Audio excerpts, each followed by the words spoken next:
ሰላም እንዴት ናችሁ? ቀለል ያለ አምባሻ ከኔ ጋር እናዘጋጃለን። የሚያስፈልግን እርሾ፣ ደቃቅ ጨው፣ ቤኪንግ ሶዳ ነው።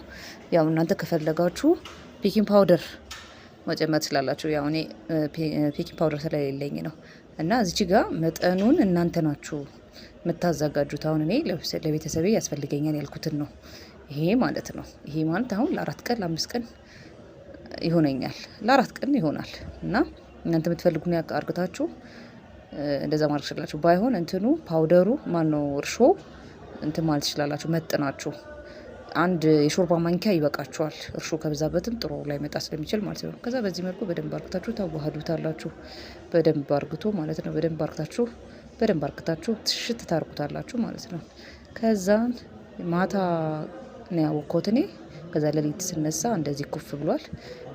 አልፎለታል። በቃ በደንብ ነው ኩፍ ያለው ማለት ነው። ከዛም በዚህ መሰረት ምጣዳችን ላይ እንትለዋለን፣ እንገለብጠዋለን። ከዛንም በኋላ በእጃችን እንደዚህ ያደረግን እናዳርሰዋለን ማለት ነው። በደንብ አርግተን እንጠፈጥፈዋለን። ልክ ቆጮ እንትን እንደምንለው ማለት ነው። ከዛ ጋግሬው ሲወጣ ይሄን ይመስላል።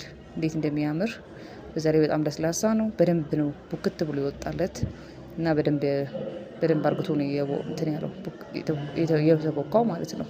እና በእጃችሁ በደንብ አርግታችሁ ማብኳት ትችላላችሁ። ለድምጼ ጥራት ይቅርታ እንግዲህ።